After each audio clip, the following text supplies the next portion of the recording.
तो सबसे पहले मैं नारे लगाना चाहूंगी, तो जितने लोग सो रहे हैं शायद उठ जाए। बड़ा पैसा, बड़ा पैसा, सजो पैसा, सजो पैसा। फिर भी नहीं उठे, एक बार और जोर डाल। बड़ा पैसा, सजो पैसा, काली का काली दाइना।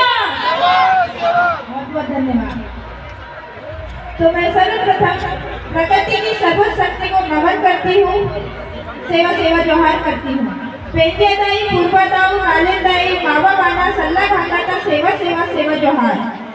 यहाँ उपस्थित सभी मंचासीन अतिथिगणों को भी मेरा सादर सेवा जोहार। उपस्थित सभी मातृशक्ति पितृशक्ति एवं मेरे सभी युवा साथी भाई बहनों को भी मेरा सादर सेवा सेवा सेवा जोहार। तो साथियों, आप सभी लोगों ने संस्कृति सभ्यता रीति रिवाज हर चीज के लिए सुननी होगी। यहाँ पे काफी वक्ता आए हैं, काफी बुद्धिजीवी लोग आए हैं, बड़े बड़े, उन्होंने आप लोगों को भाषण के माध्यम से बताया होगा। तो मैं ज्यादा कुछ नहीं, छोटी सी बातें बोलूंगी जो मैंने फील किया है, जो मैंने फेस किया है यहाँ आने तक। तो साथियों, यहाँ कछारगढ़ आने में किस किस को दिक्कतें हुई है, हाथ खड़े करके बताइएगा। ट्रेन से सफर करें, ऑटो से आए होंगे, कार से आए होंगे, किस किस को उसको दिक्कत परेशानी हुई होगी। क्योंकि मुझे हुई है, क्योंकि मैं बताती हूँ 3 से 4 साल हो गए मुझे यहाँ पर कछारगढ़ में आए हुए। तो मैंने एक चीज नोटिस करी यहाँ पर कि कछारगढ़ आने के लिए हमारे लिए सिर्फ एक दो ट्रेन गिनती की चलती है, और वो ट्रेन में कछारगढ़ साल में एक बार मेला लगता है, और उसी के लिए यहाँ पे व्यवस्थाएं नहीं होती है या सुविधाएं नहीं होती है।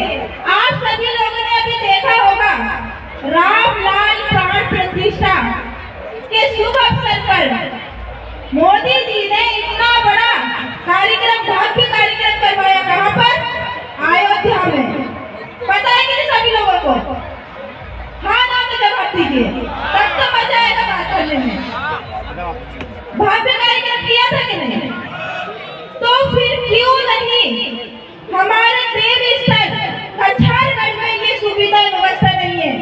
उन्होंने तो वहाँ पर बड़ी बड़ी बसें करवा दी, कारें करवा दी, सड़कें बनवा दी, लोगों के लिए इतनी सुविधा करवा दी, फूल भिजवा दिए, हेलीकॉप्टर खड़ा करवा दिए, और हमारे लिए, हमारे देव स्थल के लिए ये क्या मर गए हैं? सही बोल रहे हैं कि नहीं? ये लोग मर गए हैं। आज हमारे प्रेम स्थल पर कोई सुविधा नहीं हो रही है, और ये लोग पूरी तरीके से यहाँ के जो मूल निवासी है, मूल मालिक लोगों के लिए इन लोगों के पास सुविधा नहीं है, और हम लोग यहाँ पे परेशान हो रहे हैं। इस देश का मूल मालिक परेशान हो रहा है, लेकिन इन लोगों की आँख बंद है। तो इन लोगों की आँख खोलने वाले कौन है? बताओ हाथ ऊंचे करके। हम लोग है ना? बताना पड़ेगा आप लोगों को, जागरूक होना पड़ेगा आप लोगों को, बात करनी पड़ेगी इन लोगों से कि इस देश का मूल मालिक का प्रेम स्थल पर जाने के लिए हम लोग परेशान हो रहे हैं। ये गोंडवाना का मंच है, इस गोंडवाना के मंच पर बड़े बड़े नेता मंत्री आते होंगे, भाषणबाजी करके निकल जाते होंगे पतली गली से, होता है कि नहीं? और बड़े बड़े भाषण में भी क्या बोलते हैं, यहाँ कछारगढ़ में बड़े बड़े हम लोग पटकाल बनवा देंगे, बसें लगवा देंगे, सुविधा करवा देंगे, कोई दिक्कत परेशानी नहीं होगी। लेकिन मैं जानती हूँ, मैंने आंखों से देखा है कि जब हम सुबह से आ रहे थे कैसे जाए हम लोग, तो क्या हम ये जितनी जनता बैठी हुई है, क्या हम लोग एक नहीं हो सकते?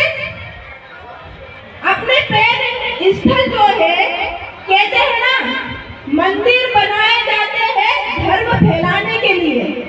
ये ऐसा सुना होगा, अपने मूवी में मैंने सुना था कि मंदिर बनाए जाते हैं धर्म फैलाने के लिए। तो क्या हमारा गोंडवाना समाज के युवा, बड़े बुजुर्ग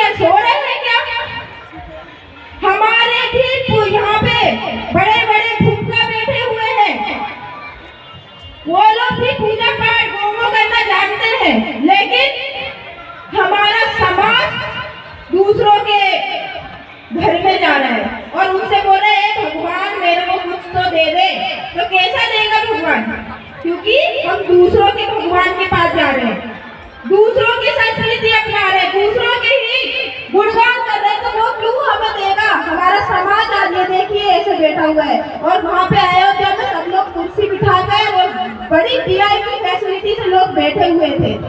है ना, हमारे और उनमें कितना फर्क है। हम वही की वही हैं, क्योंकि हम मूल मालिक होने के बाद भी हम वही के वही हैं, और वो लोग वीआईपी में बैठ के खाना पीना खा रहे हैं और पूजा पाठ कर रहे हैं और हेलीकॉप्टर से चल रहे हैं, और हमारा समाज वही की वही है। तो ये चीज हमें सोचने की, समझने की जरूरत है। ये कछारगढ़ में जितने भी नेता मंत्री विधायक आते हैं उनसे बोलिए कि यहाँ पे व्यवस्थाएं करवाइए, यहाँ पे सुविधाएं करवाइए, क्योंकि सबसे ज्यादा आदिवासियों के लिए फंड आता है, सबको पता होगा। सबसे ज्यादा आदिवासियों के लिए फंड आता है, वो फंड कहाँ जाता है? ये लोग अपने चुनाव प्रचार में यूज करते हैं।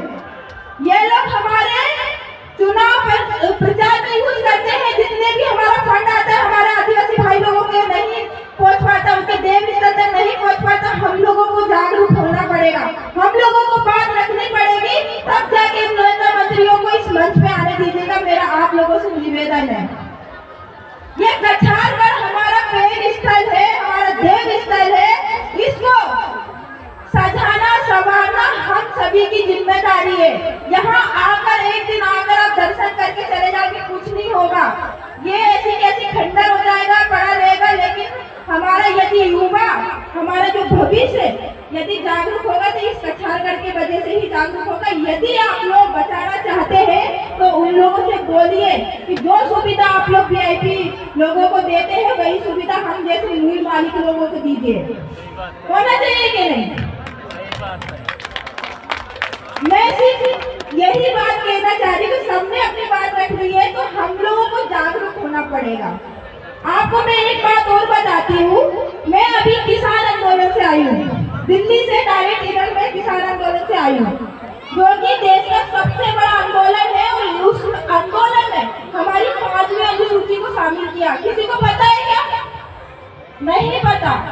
वो देश का किसान हमारी भी लड़ाई लड़ रहा है, लेकिन किसी को नहीं पता। वो देश का किसान, उनको जरूरत नहीं है एमएसपी लागू करने की, लेकिन तब भी वो हमारी लड़ाई लड़ रहे हैं। उनको सब कुछ मिलता है। और आपको मैं बता दूं, मैंने आंखों से देख के आई हूँ, वो लोग करोड़पति लोग हैं। उस करोड़पति लोग में आज हमारे यहाँ मेला लग रहा है, कोई फ्री में खाना नहीं देगा आपको, कोई फ्री में नहीं दे रहा है। वहाँ पे लंगर लगते हैं, वहाँ पर आपको फ्री में एक कदम पे जाओगे हर सुविधा देंगे, ऐसी ऐसी सुविधा देंगे, ऐसे खाना देंगे आप लोगों को, आप लोग बहुत खुश हो जाओगे वहाँ जाने के बाद। तो ये चीजें क्यों? क्योंकि उनके पास शिक्षा है, उनके पास पैसा है। शिक्षा होगी, पैसा होगा तो आप कोई सी भी लड़ाई नहीं हार सकते। उनके पास पैसा है, पावर है, और उनके बच्चे फॉरेन में जाके पढ़ते हैं। तो ये चीजें हमारे समाज में है, तो क्यों हम लोग पीछे हैं? ये हमें सोचने की जरूरत है। आज मैं यहाँ से मन से बोल कर जा रही हूँ, तो आप लोग एक कान से सुनोगे, एक से निकाल दोगे, ऐसे ही करोगे ना? आप लोगों को अपने घर पर जाके अपने छोटे नन्हे मुन्ने बच्चों को भी बताना पड़ेगा। गोंडवाना में हमारे राजा रजवाड़ा हुआ करते थे, हमारी भी एक रियासतें चलती थी, हमारा भी कुछ यहाँ पर था, हमारी सत्ता थी, हमारा गोंडवाना राज हुआ करता था। वो कहाँ गया? ये सोचने की जरूरत है। हमारे बच्चों के दिमाग में ये डालना पड़ेगा, ताकि आपका जो बच्चा होगा वो क्रांतिकारी होगा, उसके दिमाग में गोंडवाना की एक अच्छी सी पहल आएगी कि कुछ कर दिखाना है गोंडवाना के लिए। तो साथियों, मेरा आप सभी से हाथ जोड़ के निवेदन है कि इस गोंडवाना के लिए यदि आपके बच्चे को खोना भी पड़ेगा तो पीछे मत हटिए, क्योंकि मैं तो निकल चुकी हूँ अपने गोंडवाना के लिए, अपने आदिवासी समाज के लिए। यदि कल को मुझे कुछ होता है तो सिर्फ ये एक साधना ही नहीं मरे। मेरा आप लोगों से निवेदन है कि ऐसी कई साधनाएं आप खड़े करिए, ऐसे कई वीरांगनाएं खड़े करिए, ताकि एक वर्ग भी जाए तो उसके विचार चलते रहे। क्योंकि हमारे हीरा सिंह मरकाम दादा, जिन्होंने गोंडवाना में क्रांति लेकर आए थे, और वो क्रांति का बीज आज भी युवाओं में चल रहा है, हुए ना, उनका बीज आज भी है। तो मेरा कहने का मतलब है, यदि वो यहाँ से चले गए हैं, उसके बाद यदि उनके विचारधारा को ला रहे हैं तो क्या मतलब? ये भूखा लोग बैठे हुए हैं, इनकी बातें हमें सुननी पड़ेगी। यहाँ पे जितने बुद्धिजीवी लोग बैठे हुए हैं उनको गुरु मानना पड़ेगा, तब जाकर हम लोग कहीं ना कहीं उस जहाँ पर हम गोंडवाना राज्य की बात कर रहे हैं ना, उस गोंडवाना राज्य को ला सकते हैं। आज का टाइम खिंचाई बहुत ज्यादा होती है, इधर उधर होती है कि नहीं? सबसे ज्यादा होती है।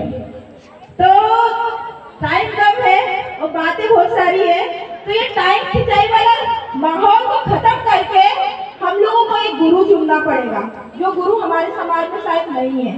पहले महंती गोपाल लिंगू जी थे, तो उनके विचारधारा पे सभी लोग चले, उन्होंने सारी व्यवस्थाएं बनाई, सब कुछ हुआ, लेकिन अब नहीं है। तो बड़ी दिक्कत परेशानी आ रही है कि किसको हम माने। आप देख सकते हो सभी धर्म में एक ना एक गुरु मिलेगा आप लोगों को, चाहे हिंदू हो, मुस्लिम हो, सिख हो, ईसाई हो, हर जगह पर एक गुरु है। लेकिन हमारे समाज के पास एक गुरु नहीं है। तो मैं चाहूंगी कि हमारे जीते ही वो गुरु हमारे पास रहे और उनसे हम शिक्षा ग्रहण करें और हमारे समाज के लिए हम आगे आए। तो 2 लाइन बोलना चाहूंगी आप सभी के लिए। जो पत्थर को भी राख बना दे, जो पत्थर को भी राख बना दे, एक ऐसा किरदार है। रानी दुर्गावती, रानी कमलापति, रघुनाथ शाह, शंकर शाह जैसे महान क्रांतिकारी वीरांगनाओं जैसे महापुरुषों के अवतार हैं हम। अरे क्या डरना, सभी लोग सुनना, क्या डरना इस देश की आती जाती सरकारों से? अगर संगठित हो जाए तो खुद एक सरकार है। जय जोहार, जय आदिवासी, जय गोंडवाना।